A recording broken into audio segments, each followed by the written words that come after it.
Mr. Speaker, sir, let me speak from this, or from the dispatch, okay. Mr. Speaker, sir, I also rise to support the motion on food security. And Mr. Speaker, sir, I want to do this from a multifaceted point. Mr. Speaker, sir, it is the duty of this generation to ensure that for the sake of both intra-generational equity and intergenerational equity, we provide a basis that would ensure that future generations in this country are able not only to feed themselves, but to have a foundation to feed themselves. This afternoon, Mr. Speaker, sir, I rise to speak both as a senator for Kisumu County, but also as a farmer, Mr. Speaker, sir.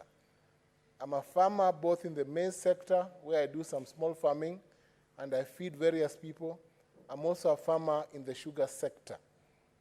And I think it is the diversity of farming or agriculture in its various forms that will feed this country. The North Rift and other regions, the Rift Valley, are the food basket, have been described as the food basket of this country.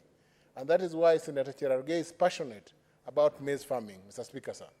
Mr. Speaker, sir, to achieve sustainable food security, we need to have a number of sectors working properly for the sake of this country, Mr. Speaker, sir. For maize to thrive and the growing of maize to thrive, we need the National Cereals Produce Board to work so that we have the strategic grain reserves in this country full with crop to the next year, so that farmers who produce maize for commercial value are compensated and are able to buy inputs and to buy fertilizers and till their land with ease for the next crop. That means that government needs to inject sufficient funds into the National Cereals and Produce Board and to ensure that the strategic grain reserve has sufficient maize so that in the event that we do not have favorable weather for the next season, Mr. Speaker, sir, there is enough food to feed maize for Kenyans. And Mr. Speaker, sir, we appreciate that ugali is a delicacy and a basic food for most Kenyans. I think in most regions, we find that ugali or maize is consumed across all the regions. Mr. Speaker, sir, we should not stop at maize. The production of beans, the production of other crops like rice in the Mwea area, in Ahero, will contribute to food security in this country. Government must therefore inject enough capital to ensure that we expand the areas that are currently under the growth of production of rice, both in Ahero, increase the acreage in production of rice, and in Mwea, so that again we are able to have, Mr. Speaker, sir, grain or rice grain sufficient to feed the people of this country.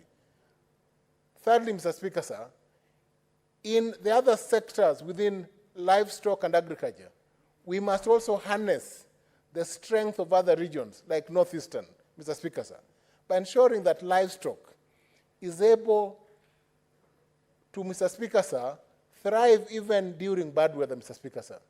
That would call, Mr. Speaker, sir, for a working scheme, a well-managed Kenya Meat Commission that would provide market for animals, and that would therefore ensure, Mr. Speaker, sir, that we do not waste animals or lose animals to drought like I saw in this season, Mr. Speaker, sir, where Kajiado and other counties lost livestock because of bad weather. We need, Mr. Speaker, sir, to also increase the, Mr. Speaker, sir, harness and take advantage of our rivers and ensure that we have sufficient dams. So the government would have to put money in dams that will work to the benefit of our farmers. Mr. Speaker, sir, let me take this opportunity to also thank His Excellency the President, William Samoei Arap Ruto, for investing Kenya shillings 1 billion towards the research in fisheries in Kadibo in Kisumu County. That will go far in ensuring that the fishing sector and fish production is enhanced, and this will also contribute towards food security in this country. And Mr. Speaker, sir, just a few weeks ago, Kisumu County lost a lot of fish to cage fish farming, either because of scientific reasons or because of bad fish feeding products. And Mr. Speaker, sir, I raised a question in this House on that question. We must ensure that in every region of this country, Mr. Speaker, sir, where there is a resource, the government puts money to ensure that farmers of all types, fish farmers, maize farmers, livestock farmers, and all farmers are taken care of. Even the areas, Mr. Speaker, sir, under sugarcane are taken care of, so that farmers are taken care of and are liquid enough to invest in other sources, Mr. Speaker, sir, of ensuring that they are able to cater for themselves and their families and have sufficient a surplus to sell in some form, so that we do not, Mr. Speaker, sir, get to a point where we only address a crisis after a crisis, Mr. Speaker, sir. Food security is important in this country. It's important that the government focuses on the strength of every community, even amongst the Meru, Mr. Speaker, sir. Let us have enough resources or investment in a sector as vibrant as Mira, because that way, then intercropping will lead to some form of sustainability in a sector that is important to the people of that particular region, Mr. Speaker, sir.